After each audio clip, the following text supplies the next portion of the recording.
आज एक ऐसी कंपनी के बारे में बताने वाला हूं जिस कंपनी के शेयर में पिछले एक साल के अंदर 40% का फॉल आया है, जबकि कंपनी का रेवेन्यू में 84% का गेन है एंड कंपनी का प्रॉफिट में 138% का गेन है एंड कंपनी का मार्जिन में भी हमें इंप्रूवमेंट देखने को मिल रहा है। कंपनी का कैश फ्लो काफ़ी ज़्यादा स्ट्रांग है एंड कंपनी का अच्छा खासा एक्सपेंशन प्लान भी है। कंपनी फाइनेंशियली स्ट्रांग है एंड कंपनी एक्सपेंड भी कर रही है, कंपनी का एक्सपोर्ट भी इंक्रीज हो रहा है। तो मुझे तो इस कंपनी के अंदर इन्वेस्टमेंट करना एक बहुत ही अच्छा अपॉर्चुनिटी नज़र आता है इस वक्त। तो ये बेसिकली केमिकल मैन्युफैक्चरिंग कंपनी है जो कि डे टू डे यूज़ होने वाले प्रोडक्ट्स में इस्तेमाल होता है। तो कंपनी का प्रोडक्ट लाइन काफ़ी ज़्यादा अच्छा है। तो इस केमिकल मैन्युफैक्चरिंग कंपनी का नाम है तिरुमलाई केमिकल लिमिटेड एंड आज हम इस कंपनी का करने वाले फंडामेंटल एनालिसिस एंड समझने की कोशिश करते हैं कि कंपनी का प्रोडक्ट क्या है एंड कंपनी का नंबर्स इस कंपनी के बारे में क्या कहता है। मेरा नाम है केतन अग्रवाल, आपका investment coach. Let's start with the analysis.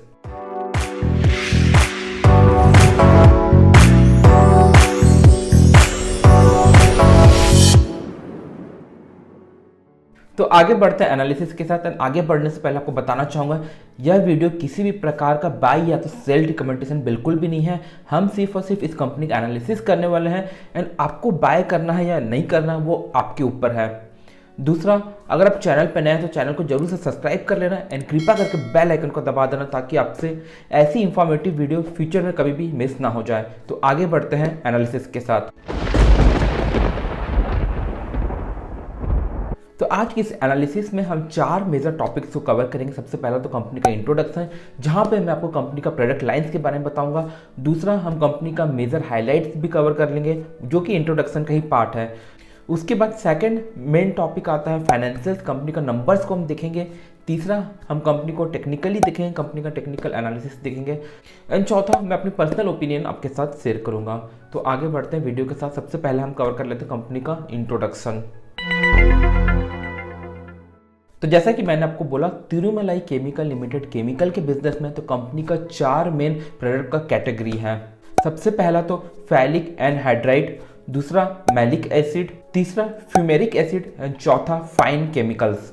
तो फैलिक एनहाइड्राइड का इस्तेमाल होता है प्लास्टिसाइजर्स में, इस्तेमाल होता है पिगमेंट्स में, यूज होता है इसका डाइज एंड रेजिन में। इस टाइप का प्रोडक्ट का इस्तेमाल, इस टाइप का केमिकल का इस्तेमाल किया जाता है एंड इस टाइप का केमिकल का प्लास्टिक मैन्युफैक्चरिंग में यूज होता है, जो कि फ्लेक्सिबल किस्म का जो प्लास्टिक्स होता है, जो कि हो सकता है कि वायर में यूज होता है या तो किसी प्रकार का पाइप में यूज होता हो, उस टाइप के प्रोडक्ट को मैन्युफैक्चर करने के लिए फैलिक एनहाइड्राइड का इस्तेमाल किया जाता है। इसके अलावा फाइबर ग्लास में भी फैलिक एनहाइड्राइड का इस्तेमाल किया जाता है। तो आप देख सकते हैं इस पर्टिकुलर केमिकल का जो एप्लीकेशन है, जो यूसेज है, वो बहुत वाइड है। अलग अलग प्रोडक्ट के अंदर इसका इस्तेमाल किया जाता है एंड उसी प्रकार जो मैलिक एसिड है उसका इस्तेमाल फूड इंडस्ट्री में बहुत ज़्यादा होता है, स्किन केयर के प्रोडक्ट में इस्तेमाल होता है, डेंटल केयर के प्रोडक्ट में इसका इस्तेमाल होता है, जैसा कि टूथपेस्ट हो गया या तो फिर माउथ वॉश हो गया, उस टाइप के प्रोडक्ट में भी इस टाइप का केमिकल का इस्तेमाल किया जाता है, मैलिक एसिड का इस्तेमाल किया जाता है। एंड अगेन जो फ्यूमेरिक एसिड है इसका भी इस्तेमाल मेडिसिन के अंदर होता है, या तो फूड इंडस्ट्री में इसका इस्तेमाल किया जाता है, या फिर एनिमल फीड हो गया,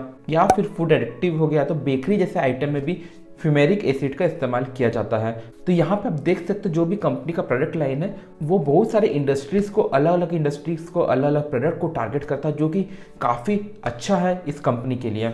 अगेन जो फाइन केमिकल है उसका इस्तेमाल अगेन प्लास्टिक के प्रोडक्ट में इस्तेमाल होता है, जो कि प्लास्टिक को मोर फ्लेक्सिबल बनाता है, जैसे कि टूथब्रश हो गया, या तो फिर ऑटोमोबाइल का कोई पार्ट हो गया, या फिर किसी भी मेडिकल डिवाइस का कोई पार्ट हो गया, उस टाइप के मटेरियल में फाइन केमिकल का इस्तेमाल किया जाता है। या फिर फूड पैकेजिंग का जो कंटेनर्स होते हैं, या फिर टॉयज हो गया, उस टाइप की इंडस्ट्री में इस टाइप का फाइन केमिकल का इस्तेमाल होता है। एंड इसके अलावा कॉस्मेटिक प्रोडक्ट जैसा कि नेल पॉलिश, या तो नेल पॉलिश रिमूवर, या तो फिर बाथिंग सोप जैसे प्रोडक्ट में भी इस टाइप का केमिकल का इस्तेमाल किया जाता है। तो हमने अब तक कंपनी का प्रोडक्ट लाइन के बारे में देखा है, हमने ये जाना कि जो तिरुमलाई केमिकल्स का जो प्रोडक्ट है वो बहुत सारे वाइड इंडस्ट्री को, अलग अलग इंडस्ट्री को टारगेट करता है, जैसा कि फूड हो गया, या तो फिर प्लास्टिक इंडस्ट्री हो गया, या तो फिर मेडिसिन इंडस्ट्री हो गया, या तो फिर कॉस्मेटिक इंडस्ट्री हो गया। तो अलग अलग जब इंडस्ट्री के ऊपर एक कंपनी डिपेंडेंट होती है तो कंपनी का बिजनेस रिस्क काफ़ी ज़्यादा कम हो जाता है, क्योंकि कंपनी किसी भी एक इंडस्ट्री में डिपेंडेंट नहीं है। तो कंपनी का जो सोर्स ऑफ इनकम होता है, सोर्स ऑफ रेवेन्यू होता है, वो अलग अलग इंडस्ट्री से आता है, जो कि फायदेमंद होता है किसी भी कंपनी के लिए। एंड अब हम यहाँ पे कंपनी का कुछ मेजर हाइलाइट्स को कवर कर लेते हैं, देखते हैं पिछले साल क्या क्या बड़ा इवेंट हुआ है कंपनी के अंदर। तो यहाँ पे जो सबसे पहला पॉइंट है वो ये है कि कंपनी का जो एक्सपोर्ट मार्केट से रेवेन्यू आता था वहाँ पे हमें अच्छा खासा ग्रोथ देखने को मिला। तो पास्ट में करीब 6,500 लैक्स का कंपनी का रेवेन्यू आया था एक्सपोर्ट मार्केट से, जो कि बढ़ के हो गया 15,000 लाख एक्सपोर्ट मार्केट से। तो यहाँ पे हमें अच्छा खासा जंप देखने को मिला कंपनी का एक्सपोर्ट रेवेन्यू में। एंड कंपनी को सडन राइज देखने को मिला था कंपनी का डिमांड में पिछले साल के क्वार्टर में, जो कि अभी तक भी कंटिन्यू चल रहा है करेंट ईयर के क्वार्टर्स में, जो कि अगेन काफ़ी ज़्यादा पॉजिटिव बात है। एंड हमें कंपनी का फाइनेंशियल्स में कंपनी का जो प्रॉफिट मार्जिन होता है वहाँ पे हमें इंप्रूवमेंट देखने को मिला।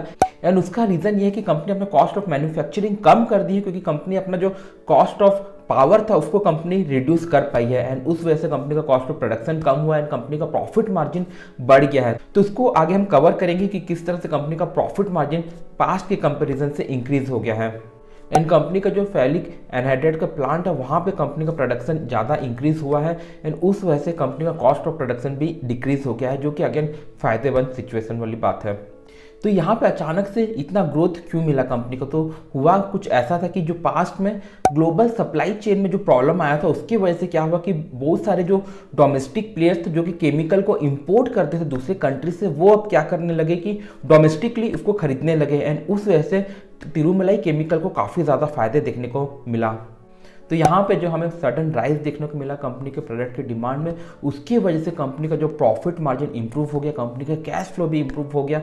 तो उसकी वजह से कंपनी न्यू प्रोजेक्ट्स को ले पा रही है, अपना एक्सपेंशन प्लान को ले पा रही है विदाउट किसी एक्सटर्नल सोर्स ऑफ फंड में डिपेंड करते हुए।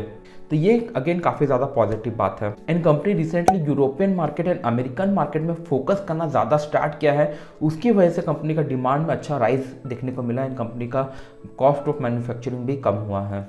तो जैसा कि मैंने आपको पहले बोला कि कंपनी का प्लान है अपना बिजनेस को और भी ज़्यादा एक्सपेंड करने का, तो कंपनी न्यू प्लांट सेटअप करने लग रही है, जो कि ऑलरेडी मैनेजमेंट ने अप्रूव कर चुका है या तो कुछ कुछ अप्रूवल के प्रोसेस में है। एंड आने वाले 1-2 साल के अंदर ये जो नए प्लांट्स है वो भी मैन्युफैक्चरिंग करना स्टार्ट कर देंगे। तो जब भी कोई भी कंपनी नया प्लांट सेटअप कर रही है तो वो तभी प्लांट सेटअप होता है जब कंपनी का डिमांड बहुत ज़्यादा आने लगता है। जो एग्जिस्टिंग प्लांट है वो कैपेबल नहीं है कि उस डिमांड को फुलफिल कर सके, यानी कि कंपनी का पास ज़्यादा डिमांड आ रहा है, यानी कि कंपनी का ऑब्वियसली आने वाले टाइम में रेवेन्यू और बढ़ेगा, कंपनी का प्रॉफिट भी और बढ़ना चाहिए।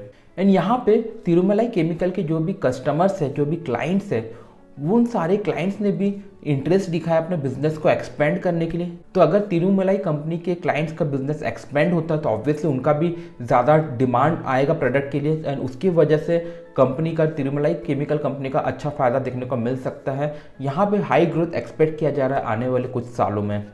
तो इस वक्त हमें ये ध्यान में रखना है कि कंपनी का जो शेयर प्राइस है वो अपने ऑल टाइम हाई से 40% डाउन है, कंपनी का रेवेन्यू में राइज है, कंपनी का प्रॉफिट में अच्छा राइज है, कंपनी का मार्जिन इंप्रूव हो रहा है, कंपनी का प्रोडक्ट लाइन स्ट्रांग है एंड कंपनी अपना बिजनेस को और भी एक्सपेंड कर रही है। तो हमें काफ़ी ज़्यादा पॉजिटिव चीज़ दिख रहा है। At the same time share काफ़ी ज़्यादा सस्ता मिलने लग रहा है इस वक्त। तो अब हम कंपनी का फाइनेंशियल नंबर्स को कवर कर लेते हैं, देखते हैं कंपनी का नंबर्स क्या बोलता है इस कंपनी के बारे में, कंपनी का नंबर्स किस तरह से बढ़ता हुआ जा रहा है। तो आगे बढ़ते हैं कंपनी का फाइनेंशियल इंफॉर्मेशन के साथ। तो यहाँ पे सबसे पहले हम कवर कर लेते हैं कंपनी का रेवेन्यू। तो यहाँ पे आप कंपनी का रेवेन्यू देख सकते हो कि किस तरह से कंपनी का रेवेन्यू में सडन हमें राइज देखने को मिला मार्च 2021 एंड मार्च 2022 के बीच में। यहाँ पे कंपनी का रेवेन्यू में हमें 84% का जंप देखने को मिला पिछले 1 साल के अंदर अंदर। एंड पिछले 5 साल का एवरेज रेवेन्यू ग्रोथ है 11% का, जो कि ज़्यादा इम्प्रेसिव नहीं है इस वक्त ऑब्वियसली, बट पिछले 1 साल का परफॉर्मेंस में काफ़ी अच्छा जंप हमें देखने को मिल रहा है कंपनी का रेवेन्यू में। एंड अगर ये जंप कंटिन्यू रहता है आने वाले 1-2 सालों में तो इस शेयर के अंदर काफ़ी अच्छा ग्रोथ आने लगेगा। एंड यहाँ पे कंपनी का उसी प्रकार प्रॉफिट देखोगे तो 118 करोड़ से बढ़ के हो गया 281 करोड़ पिछले 1 साल के अंदर अंदर। तो यहाँ पे कंपनी का जो प्रॉफिट में ग्रोथ था वो 138% का ग्रोथ हमें देखने को मिला 1 साल के अंदर, जो कि काफ़ी ज़्यादा अच्छा ग्रोथ नंबर है। एंड पिछले 5 साल का एवरेज प्रॉफिट ग्रोथ करीब 13% का है, यानी कि क्लियरली यहाँ से ये पता चल जाता है कि कंपनी का जो प्रॉफिट में ग्रोथ है अपने रेवेन्यू के कंपेरिजन में ज़्यादा ग्रोथ है, यानी कि कंपनी का ऑब्वियसली प्रॉफिट मार्जिन इंप्रूव हुआ होगा। तो यहाँ पे आप देख सकते हैं कि किस तरह से कंपनी का नेट प्रॉफिट मार्जिन में हमें जंप देखने को मिला लास्ट ईयर कंपनी का नेट प्रॉफिट मार्जिन 10.86% था, जो कि बढ़ के हो गया 14%। तो यहाँ पे 3.14% का ग्रोथ है कंपनी का प्रॉफिट मार्जिन में एक साल में, जो कि काफ़ी अच्छा है। तो यहाँ पे अगर कंपनी का प्रॉफिट मार्जिन और भी ज़्यादा इंप्रूव हो पाता है आने वाले टाइम में, जिस तरह से कंपनी इस वक्त मूव कर रही है, जिस तरह से कंपनी का एक्सपेंशन प्लान है, तो हो सकता है कि कंपनी का शेयर कम में अच्छा हमें फ़ायदा देखने को मिलेगा। एंड यहाँ पे कंपनी का क्वार्टर रेवेन्यू आप देख सकते हैं कि काफ़ी ज़्यादा स्टेबल है बोल सकते हैं। एंड लास्ट ईयर के सितंबर से कंपेयर करोगे करंट ईयर के सितंबर में, तो यहाँ पे हमें अच्छा ग्रोथ देखने को मिला कंपनी के रेवेन्यू में। एंड बात करोगे यहाँ पे कंपनी का प्रॉफिट में, तो हमें रिसेंट क्वार्टर्स में कंपनी का प्रॉफिट में थोड़ा सा हमें फॉल देखने को मिला, थोड़ा सा नेगेटिव साइड है। तो यहाँ पे हमें थोड़ा सा ट्रैक करना पड़ेगा शॉर्ट टर्म में कि कंपनी का ये जो ट्रेंड है वो ब्रेक हो जाए। एंड कंपनी का जो ये 2 बार से हमें जो फॉल देखने को मिला कंपनी का प्रॉफिट में, यहाँ पे अगर वापस रिवर्सल आता है तब हमें सडनली जंप देखने को मिलेगा कंपनी के शेयर में। तो शॉर्ट टर्म में हमें थोड़ा सा ये ट्रैक करना है। तो 2 क्वार्टर के प्रॉफिट फॉल से हमें घबराना नहीं है बिल्कुल भी। कंपनी का शेयर ऑलरेडी डाउन है, तो बिल्कुल घबराने की जरूरत नहीं है इस वक्त, क्योंकि अगर कंपनी का शेयर हाई रहता उसके बाद फॉल आया होता तो हमें थोड़ा सा घबराहट होना चाहिए था बेसिकली। बट यहाँ पे ऑलरेडी कंपनी का शेयर डाउन है एंड यहाँ पे हमें 2 फॉल देखने को मिला, तो यहाँ पे कोई भी दिक्कत वाला सिचुएशन इस बार नहीं है मुझे लगता है। तो अगर यहाँ से कंपनी का प्रॉफिट में इंप्रूवमेंट आने लगता है अगले 1-2 क्वार्टर के अंदर, तब हम शेयर में जल्दी फटाफट राइज देखने को मिल सकता है। एंड यहाँ पे अगर कंपनी का कैश फ्लो फ्रॉम ऑपरेशंस देखो, तो यहाँ पे आप देख सकते हो कि कितना ज़्यादा कंपनी का कैश फ्लो फ्रॉम ऑपरेशंस में हमें इंप्रूवमेंट देखने को मिला। 81 करोड़ का कंपनी का कैश फ्लो फ्रॉम ऑपरेशंस था मार्च 2018 में, जो कि बढ़ के हो गया 402 करोड़ मार्च 2022 में। तो यहाँ पे कंपनी का जो ऑपरेशन से जो कैश फ्लो आ रहा है काफ़ी ज़्यादा अच्छा है, पॉजिटिव है एंड यहाँ पे हाई ग्रोथ है। इसकी वजह से कंपनी अपना बिजनेस को इजीली एक्सपेंड कर पा रही है। एंड यहाँ पे कंपनी का प्लान है 1-2 साल के अंदर अंदर अपना कैपेसिटी को एक्सपेंड करने का, वो भी इंटरनली फंडिंग करके, ना कि बाहर से फंड को रेज करके, जो कि काफ़ी ज़्यादा अच्छा पॉजिटिव डिसीजन है। एंड इसकी वजह से कंपनी का अच्छा फ़ायदा देखने को मिल सकता है आने वाले 5-10 सालों में। एंड यहाँ पे आप देख सकते हैं कि कंपनी का जो रिजर्व है वो भी काफ़ी ज़्यादा स्ट्रॉन्ग है एंड कंपनी का जो बोरोइंग्स है वो काफ़ी ज़्यादा नहीं है, यानी कि कंपनी का बोरोइंग्स छोटा है। तो यहाँ पे कोई घबराहट वाली बात नहीं है, कोई बहुत बड़ा बोरोइंग्स नहीं है। कंपनी तो फाइनेंशियली ऑलमोस्ट डेट फ्री है, 200 करोड़ का भी डेट नहीं है। तो यहाँ पे मुझे नहीं लगता कि कंपनी फाइनेंशियली अनस्टेबल है बिल्कुल भी।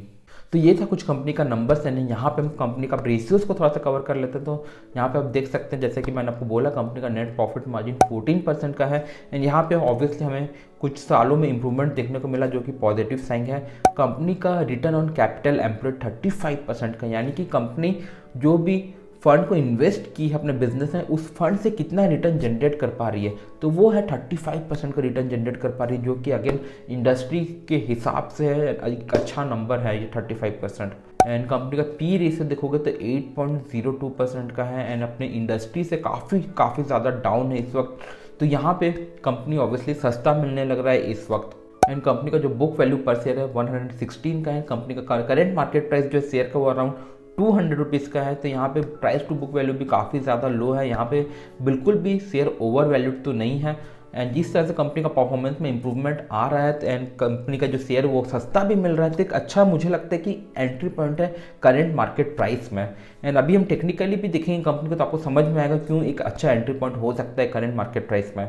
एंड कंपनी का जो इंटरेस्ट कवरेज रेशियो है वो अराउंड 16 टाइम्स है, यानी कि कंपनी फाइनेंशियली साउंड है, कंपनी अपने डेट को इजीली रीपे कर सकती है। यहाँ पे कोई भी घबराने वाली बात बिल्कुल भी नहीं है। तो उम्मीद करता हूँ इन जनरल कंपनी का नंबर्स के बारे में आपको समझ में आ गया होगा कि किस तरह से कंपनी का रेवेन्यू बढ़ रहा है, प्रॉफिट बढ़ रहा है, कंपनी का कैश फ्लो कितना ज़्यादा अच्छा पॉजिटिव है, रिजर्व भी स्ट्रॉन्ग है, बोरोइंग्स ज़्यादा नहीं है, कंपनी का प्रॉफिट मार्जिन में भी हमें इंप्रूवमेंट देखने को मिल रहा है, रेशियोज वाइज कंपनी सस्ता भी अवेलेबल है, कंपनी का रिटर्न ऑन कैपिटल एम्प्लॉयड भी स्ट्रॉन्ग है, कंपनी का इंटरेस्ट कवरेज रेशियो भी अच्छा है। तो फाइनेंशियली मुझे यहाँ पर कुछ घोटाला गड़बड़ कुछ भी नज़र नहीं आता है। एंड बस 1-2 क्वार्टर थोड़ा सा अच्छा प्रॉफिट आ जाए क्वार्टर रिजल्ट में, तब हमें स्टॉक में अच्छा जंप देखने को मिल सकता है। तो यहाँ पर हम ख़त्म करते हैं कंपनी का फाइनेंशियल इंफॉर्मेशन के बारे में। एंड अब हम यहाँ पे कंपनी का टेक्निकल एनालिसिस कर लेते हैं एंड आपको पता चल जाएगा क्यों इस मार्केट प्राइस में 200 के आसपास एक अच्छा एंट्री पॉइंट है इस शेयर के अंदर। तो आगे बढ़ते हैं टेक्निकल एनालिसिस के साथ। तो ये है बेसिकली तिरुमलाई केमिकल का ग्राफ, यहाँ पे आप देख सकते हैं। एंड इस वक्त जो कंपनी का करेंट मार्केट प्राइस है वो करीब 199.5 है। एंड कंपनी का अगर आप रिसेंट हाई देखोगे तो वो करीब इस जगह पे आपको मिलेगा, जो कि यहाँ पे आप देख सकते हैं करीब 334 रुपीज़ का था। तो 334 से ऑलमोस्ट 200 रुपीज़, यानी कि 134 रुपीज़ डाउन है अपने ऑल टाइम हाई से। तो इस तरह से हमें पता नहीं चलेगा, हमें परसेंटेज बेसिकली चेक करना चाहिए कितना डाउन है। तो यहाँ से अगर आप देखोगे तो यहाँ पे अगर मैं ये लाइन ड्रॉ करूँ, ये इंडिकेटर, तो आप देख सकते हैं करीब इस वक्त कंपनी का जो शेयर है 40% डाउन है। यहाँ पे अगर इस जगह पे आप देखोगे तो आपको पता चल जाएगा कंपनी का जो शेयर है वो 40.6% डाउन है अपने ऑल टाइम हाई से, यानी कि कंपनी काफ़ी ज़्यादा सस्ता अवेलेबल है। तो यहाँ पे अगर कंपनी का नंबर्स भी बुरा रहता, कंपनी के नंबर्स में कोई इंप्रूवमेंट नहीं आ रहा होता, कंपनी का कोई एक्सपेंशन प्लान नहीं होता, तो यानी कि कंपनी के अंदर कुछ ना कुछ गड़बड़ है एंड हमें इस टाइप की कंपनी से बिल्कुल दूर रहना चाहिए था।